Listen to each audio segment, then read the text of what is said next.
dans un lieu très particulier, dans la Drôme, qui s'appelle la Baume-Cornillac, du moins c'est le nom du village. Et dans ce village, il y a de très nombreux éléments. Vous voyez ici particulièrement tout l'environnement. En bas, il y a le village qui est assez ancien, assez intéressant, petit village. Mais le plus intéressant n'est pas là, du moins de ce que moi je voulais vous montrer. Il s'agit de cet espace-là particulier qui s'appelle la Pangée.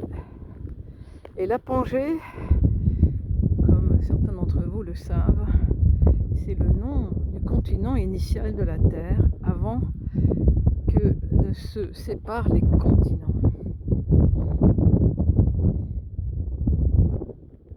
C'est intéressant parce que il y a une crête extrêmement intéressante d'un point de vue tellurique.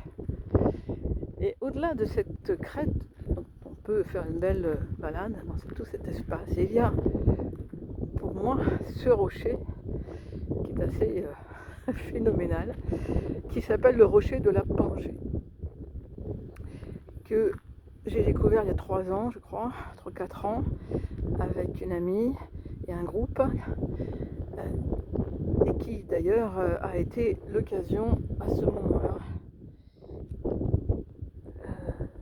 de découvrir par exemple le langage de lumière qui est apparu ici dans cet espace par rapport à cette tranche. C'est pas un lieu forcément connu de tous. Ici d'ailleurs il fait partie, ce rocher, d'un ensemble.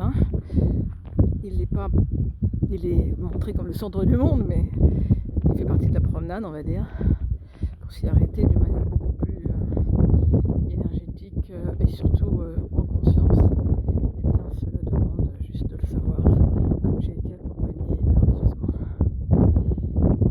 Voilà, ce rocher est là.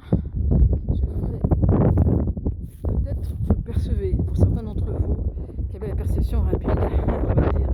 Moi, dès que je l'ai vu la première fois, non pas cette fois-ci, j'ai tout de suite été magnétisée par ce rocher.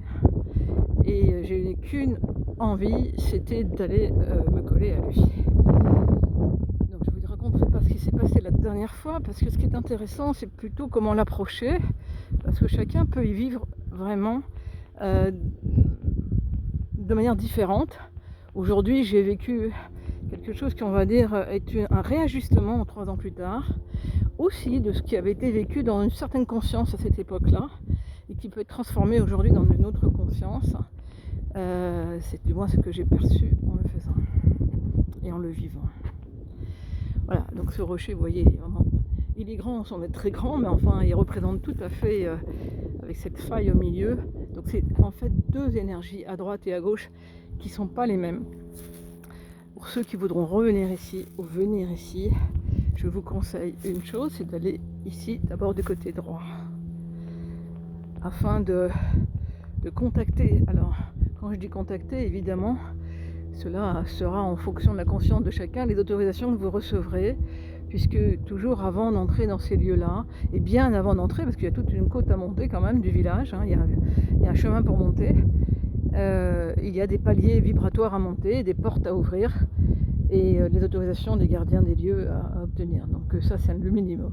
Mais une fois qu'on est ici, et qu'on a eu tout cela, on peut effectivement s'approcher. C'est un premier espace sur lequel ici, on peut normalement aller directement sur la paroi, le ventre contre la paroi, et il va se vivre pour chacun ce qui va se vivre. Donc on monte un petit peu sur le petit rocher qui est là.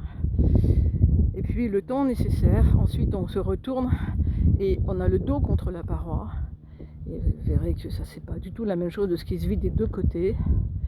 Il est possible aussi de s'asseoir juste à côté, mais c'est pas du tout, on ne démarre pas par s'asseoir, en tout cas c'est pas forcément le sujet de maintenant. Voilà, ça se vit là. Peut-être vous pouvez le ressentir, c'est pour ça que je reste un peu plus longtemps. Après, vous allez du côté gauche, et c'est ici que ça va se passer, dans cette partie-là. Alors, moi, je n'ai absolument pas eu l'autorisation de m'asseoir. Donc c'était vraiment le dos contre la paroi. Non, pardon, le ventre d'abord, toujours pour contacter, mais cette fois-ci, ça a été surtout pour moi le dos, de l'autre côté. Mais ça peut être différent selon les uns et les autres. Et là, j'y suis restée longtemps, longtemps, longtemps. Il y avait une intégration différente. J'ai pas vécu la même chose à droite et à gauche, ça m'appartient. Et en même temps, il y a... enfin, moi, j'ai demandé en intérieur ou avec mes baguettes si oui ou non c'était fini. Non, non, non, non, non, tu restes là. Et ensuite, parce que j'étais quand même un peu chamboulée, mais aussi parce qu'il y avait besoin, il y a ce dernier petit rocher qui est ici. Et là, ce petit rocher, ben là, on a le droit de s'asseoir. Du moins, il est conseillé de s'asseoir.